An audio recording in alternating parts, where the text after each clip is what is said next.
Voltando aqui então, você já tem o seu exemplo, né? Já está com tudo certo aí, com o seu próprio diálogo para a gente trabalhar na prática, né? Tudo que a gente tem aprendido. Ainda aqui agora, nesse momento, eu vou usar o exemplo que nós demos, né, agora há pouco, sobre aquele casal e o conflito sobre a cooperação, né, no cuidado com os filhos, tá bom? E aí, num segundo momento, já no próximo slide, nós vamos trabalhar diretamente o seu conflito, tá bom? Vamos lá, então? Olha aqui os 4 passos da comunicação não violenta, né? Isso tem que ficar bem claro, porque realmente a gente trabalha passo a passo para a gente conseguir decodificar a questão da comunicação. Né? Então, primeira questão, me descreva exatamente o que está acontecendo. A primeira coisa a se fazer, e muito importante, é a observação imparcial da questão. Que local que se deu a comunicação? Foi um local adequado? Qual era a expressão verbal das pessoas, né, que estavam, né, nesse conflito? O tom de voz, né, toda essa parte que é como se você fosse é como se você fosse uma câmera de vídeo, né? Você vai filmar a situação sem emitir nenhuma opinião. É o primeiro passo para você compreender tudo o que aconteceu. Né? Foi o local mais adequado para a abordagem dessa comunicação, desse conflito, desse diálogo? Então, você vai compreendendo que tudo isso faz parte da gestão de conflitos. Então, movimentos, tom de voz, tudo isso, né? E aí, como você se sente? É a segunda pergunta. É importante fazer uma distinção entre sentimentos e opiniões. Vamos lá naquele exemplo do casal. Olha só, a opinião aqui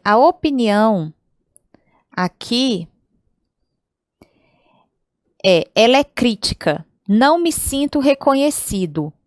Né? Então, essa aqui é a opinião, ela é crítica. Né? Aqui já é um sentimento, não me sinto reconhecido.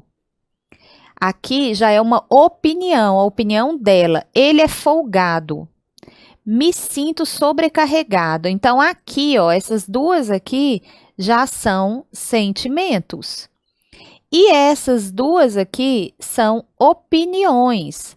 Olha a diferença entre sentimentos e opiniões. Normalmente, a gente está muito mais habituado a dar as nossas opiniões sobre o que o outro está querendo, né? Por que ele está fazendo aquilo, por que ele ou ela está fazendo aquilo, está agindo daquele jeito. Né? A gente já tem um juízo de valor sobre o comportamento do outro. Então, a opinião é a primeira coisa que salta assim ao nosso pensamento, né? E que a gente já faz isso de uma maneira muito automática. Então, não, pare. Né? A gente vai sair das opiniões e vai trazer, então, os sentimentos. Para isso, você tem que entrar em contato. Como eu me senti naquele momento? Né? Como eu estava me sentindo, então, naquele momento? Isso é um passo bem importante. Depois disso, vem para as necessidades, a investigação de necessidades. O que você gostaria que mudasse? Do que você precisa realmente, né? O que você queria neste diálogo? Né? Uma resposta objetiva. Quanto mais a resposta for objetiva, melhor para a gente conseguir um diálogo fluido.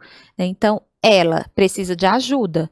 Ele precisa de confiança. É simples assim. Né? Você tem que tentar sintetizar ao máximo. É assim que você consegue, né, chegar num lugar bom. Então, sintetize, corte, né? Vá cortando as gorduras do diálogo, as gorduras da opinião, vá cortando as gorduras do juízo de valor, né?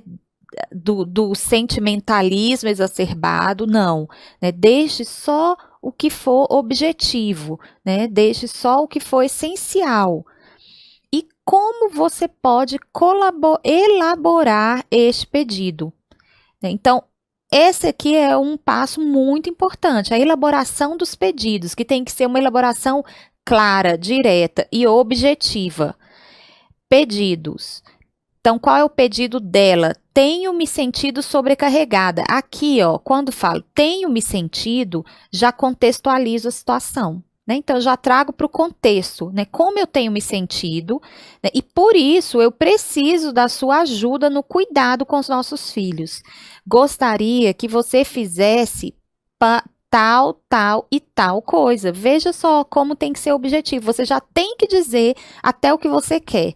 Né? Dessa forma, você potencializa a chance de você conseguir o que você quer. Né? E não perca esse foco. Né? Se a pessoa realmente, de repente, não quiser ajudar, né, não estiver disponível, se ela não estiver disposta, vai fazer de tudo para sair desse foco. Né? Ela que vai puxar, você foi objetiva, clara, direta, mas a outra pessoa vai puxar uma maneira, né, de sair daquele lugar, daquela situação, porque de fato, então, ela não quer ajudar. Né, não quer colaborar. Então, você também não pode entrar nesse jogo. Entrou nesse jogo, perdeu né, todo esse trabalho até agora. Você mantém o seu foco. Então, você não fica sequestrada, né, pela questão do outro. Né? Quando o outro coloca a sua questão, se estiver saindo do foco, você não, o que a gente chama de fisgada, né? Você não se deixa fisgar, né, por essa isca. Né? Não, você mantém o seu foco é a sua necessidade. Né? E aí você vai discutir abertamente por que pode ou não pode, né, fazer realmente conseguir chegar num comum acordo sobre a sua necessidade, tá bom? Então, não deixe que a conversa vá assumindo outros caminhos. E agora, qual é a necessidade dele, no caso do nosso exemplo? Né? Não tenho me sentido reconhecido pela minha colaboração. Preciso que você confie em mim e me apoie com os nossos filhos. Então, essa é uma questão que, neste nosso exemplo, isso é fundamental para a colaboração dele. Né? Ele precisa de reconhecimento seja lá o que ele faça, né? Então ele precisa do reconhecimento, da confiança e do apoio, né? Olha, é seu pai e aí ele está certo em fazer do jeito dele, né? Você está precisando da colaboração, mas a colaboração vem de uma outra pessoa, então, né, tem que ter esse meio termo que a pessoa vai fazer do jeito dela, né? Desde que não coloque os filhos em risco, né? Que não seja uma ameaça no cuidado dos filhos, então você realmente tem que voltar um pouco, né, e ver como estão as suas questões de confiança, né, de realmente dividir o cuidado desses filhos, né, tudo isso são questões que durante essa pesquisa, né, de um diálogo, de um conflito, tem que ser levantadas. É claro que não é uma questão de palavras só, né, colocar as palavras certas e tá tudo certo. Não é isso. É claro que tem situações, tem sentimentos, tem contextos, mas se a gente não fizer essa etapa de fazer a coisa minimamente, né, com uma habilidade de comunicação, diminui muito a nossa chance de chegar onde a gente quer. Tá bom? Então, pensar, refletir, né? Faz parte desse trabalho, é bem trabalhoso, gente. Essa aula é trabalhosa para se fazer, mas é muito interessante quando a gente consegue, uma sensação de mudança, né? Que a gente realmente vê o impacto na nossa vida dessa mudança da nossa comunicação. Bom, vamos então, agora vamos ver, né, um pouco em cima do seu exemplo. Como foi o seu exemplo? Né? Então, pegue lá o seu exemplo e aí, olha, me descreva exatamente o que aconteceu. Uma observação imparcial. Né? Veja se teve empatia e conexão.